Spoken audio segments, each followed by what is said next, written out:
झगड़ालू मेढक। KD entertainment videos. एक कुएं में बहुत से मेढक रहते थे। उनके राजा का नाम था गंगदत्त। गंगदत्त बहुत झगड़ालू स्वभाव का था।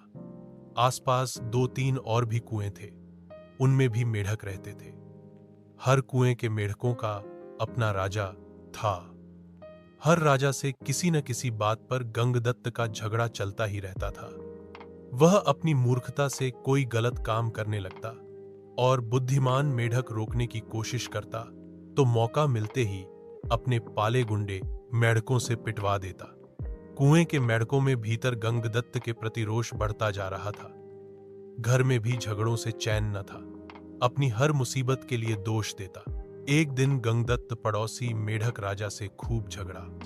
खूब तू मैं हुई। गंगदत्त ने अपने कुएं आकर बताया कि पड़ोसी राजा ने उसका अपमान किया है।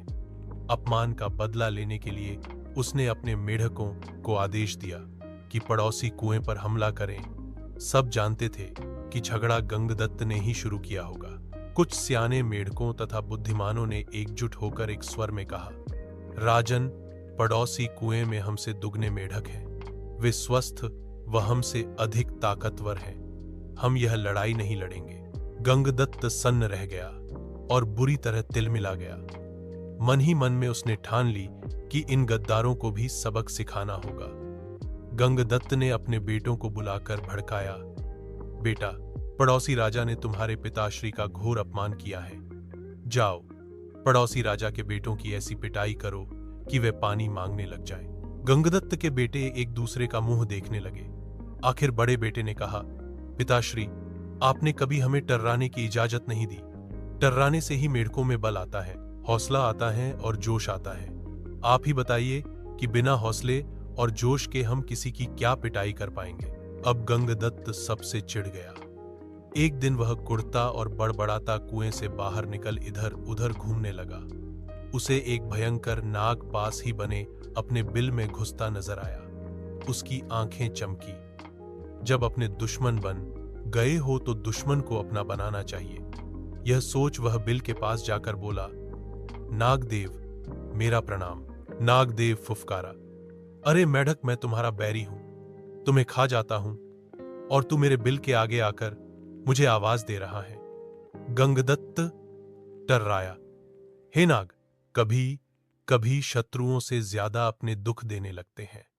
मेरा अपनी जाति वालों और सगों ने इतना घोर अपमान किया है कि उन्हें सबक सिखाने के लिए मुझे तुम जैसे शत्रु के पास सहायता मांगने आना पड़ा है। तुम मेरी दोस्ती स्वीकार करो और मजे करो।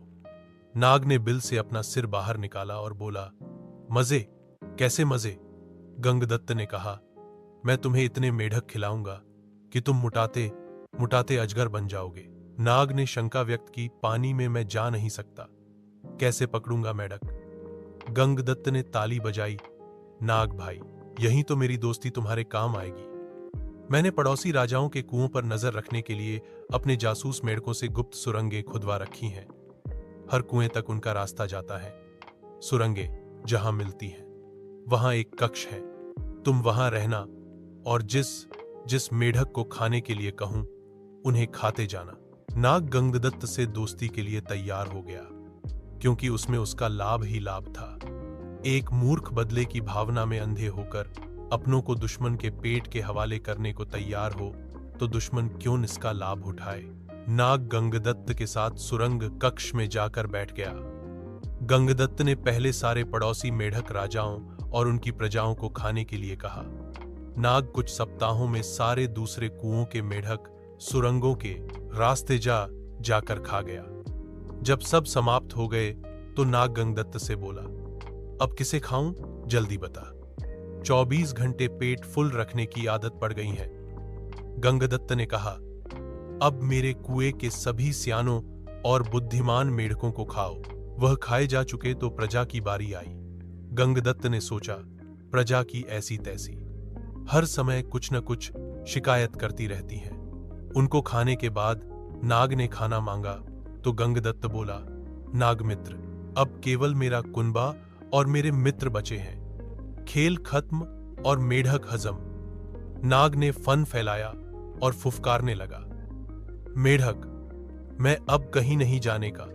तू अब खाने का इंतजाम कर वरना हिस। गंगदत्त की बोलती बंद हो गई। उसने नाग को अपने मित्र खिलाए, फिर उसके बेटे नाग के पेट में गए। गंगदत्त ने सोचा कि मैं और मेढकी जिंदा रहे तो बेटे और पैदा कर लेंगे।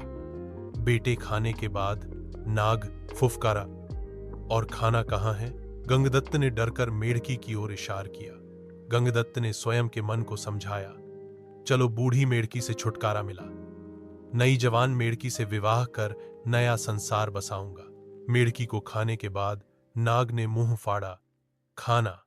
गंगदत्त ने हाथ जोड़े, अब तो केवल मैं बचा हूं, तुम्हारा दोस्त गंगदत्त। अब लौट जाओ। नाग बोला, तू कौन सा? मेरा मामा लगता है। और उसे हड़प गया। सीखा, अपनों से बदला लेने के लिए जो शत्रु का साथ लेता है उसका अंत निश्चित है।